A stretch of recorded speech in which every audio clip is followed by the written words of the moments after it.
నమస్తే సుమన్ టీవీ. ప్రస్తుతం మనం ఈ రోజు చాలా గొప్ప కార్యక్రమం మొదలైందని చెప్పుకోవచ్చు.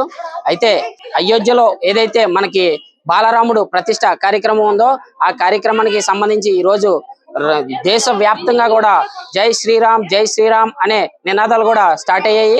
ఎక్కడికక్కడ ప్రతి దేవాలయంలో కూడా ఉదయం 5 గంటల నుంచి కూడా పూజలు స్టార్ట్ అయ్యాయని చెప్పుకోవచ్చు. అలాగే ప్రత్యేకంగా శోభాయాత్రలు కూడా నిర్వహించారు. అలాగే దీనిలో భాగంగా తుని రామాలయంలో పురాతన రామాలయం ఉంది ఇక్కడ. అయితే ఈ రామాలయానికి సంబంధించి ఇక్కడ రాజస్థాన్ నుంచి వచ్చిన అక్క చెల్లెములందరూ కూడా ఇక్కడ మనతో ఉన్నారు. వాళ్ళందరూ కూడా శ్రీరాముల వారికి ప్రత్యేకించి ఒక 100 మంది వరకు సారీ తీసుకొచ్చారు శ్రీరాముల వారికి. ఇక్కడ అంతా మనతో ఉన్నారు, వీళ్ళందరూ చూడొచ్చు. జై శ్రీరామ్ అంటూ కూడా నినాదాలు చేస్తున్నారు. అయితే వీళ్ళందరూ కూడా ఇక్కడికి రావడం చాలా సంతోషంగా ఉంది. మాకు ఈ శ్రీరాముడు అంటే చాలా భక్తి శ్రద్ధలతో ఉంటామని కూడా చెప్పడం జరుగుతుంది. అయితే వీళ్ళందరూ మనతో ఉన్నారు, ఒకసారి మాట్లాడే ప్రయత్నం చేద్దాం. అమ్మ చెప్పండి, మీరు ఇక్కడికి ఎన్నాళ్ళ నుంచి ఇక్కడ ఉంటున్నారు, ఎప్పుడు వచ్చారు? మా డాడీ వాళ్ళు 50 ఇయర్స్ నుంచి ఇక్కడ ఉంటున్నారండి. నేను కూడా ఇక్కడే పుట్టాం, ఇక్కడే పెరిగాం, ఇక్కడే చదువుకున్నాం. రాజస్థాన్ నుంచి వచ్చాం, కానీ ఇక్కడే మాకు తునిలోనే ఈ గుడి దగ్గర నుంచి శ్రీరామ దేవాలయం దగ్గర మేము పొద్దున్న నుంచి 6 గంటలకు వచ్చాం. ఇక్కడ నుంచి పొద్దున్న అన్ని దేవుడిని బట్టలు తీసుకొచ్చాం, సారీ తీసుకొచ్చాం, స్వీట్లు తీసుకొచ్చాం, భక్తుడిని ఆరాధిస్తున్నాం. మా రాజస్థాన్ లో ఇంకా చాలా వైభవంగా జరుగుతున్నాం. 5 సంవత్సరాల నుంచి ఆ రామాలయం తీయడం జరిగింది. అక్కడ ఊర్లో వాళ్ళందరూ కలిసి రాజస్థాన్ లో ఈ రోజు ఇక్కడ తునిలో కూడా షాపులు అన్ని సెలవులు గుడి దగ్గర. ఇక్కడ కాకుండా ఇంకో గుడి దగ్గర కూడా మేము చాలా వైభవంగా జరుపుకున్నాం. జై శ్రీరామ్.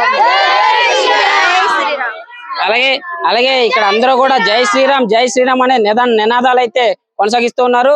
ఇక్కడ చిన్నపిల్లలు కూడా చాలా మంది చిన్నపిల్లలు కూడా ఉన్నారు. చిన్నపిల్లలు జై శ్రీరామ్ అదే జెండాలు పట్టుకుని జై శ్రీరామ్ అనే నినాదాలతో కూడా ఇక్కడ ఉన్నారు. అయితే ఇక్కడ మాట్లాడడానికి ఇంకో అక్క మనతో ఉన్నారు, ఆవిడతో మాట్లాడే ప్రయత్నం. చెప్పండి అమ్మా, మీరు ఎన్ని సంవత్సరాలు అవుతుంది ఇక్కడికి వచ్చి? మేము ఇక్కడ 50 ఇయర్స్ నుంచి ఉన్నామండి. మా తాతయ్య గారు వాళ్ళందరూ ఇక్కడ ఉన్నారు. మేము వాళ్ళ వెనకాల ఇక్కడికి వచ్చి మేము ఇక్కడే ఉంటున్నాము. ఈ రోజు అయోధ్యలో ప్రతిష్ట జరుగుతుంది. దాని గురించి చాలా ఆనందంగా మేమందరూ గ్యాదర్ అయ్యి ఇక్కడ గుడికి వచ్చి సీతామాతకి బట్టలు, రామునికి పంచి అన్ని తీసుకొచ్చి మేము ఒక 50-100 మెంబర్స్ పైగా వచ్చాము. ఇక్కడ అంతా పూజలు అవి చేస్తున్నాము. చాలా హ్యాపీగా ఉంది. మేమందరం గ్యాదర్ అయ్యి ఇక్కడ ఉంటున్నాము. జై శ్రీరామ్. అయోధ్యలో 500 ఇయర్స్ తర్వాత ఈ రోజు ప్రతిష్ట జరుగుతుంది. దాని ప్రకారంగా ఈ రోజు మేము చాలా చాలా హ్యాపీగా ఫీల్ అవుతున్నాము. ఇలాంటి రోజు వస్తుందని అసలు అనుకోలేదు. మా మోదీ గారి దయ వల్ల ఇలాగా ఈ రోజు వచ్చిందని మేము చాలా హ్యాపీగా లక్కీగా ఉన్నాము, లక్కీగా ఫీల్ అవుతున్నాము. Thank you. శ్రీరాముల వారికి సారి ఎంత మంది సమర్పించుకున్నారు? 50 మెంబర్స్ పైన అండి. 50 మెంబర్స్ పైన మేము అందరూ సారీ తీసుకొచ్చాము. దేవులకి నైవేద్యాలు అన్ని తీసుకొచ్చాము. ఒక 60 పైన తీసుకొచ్చాము.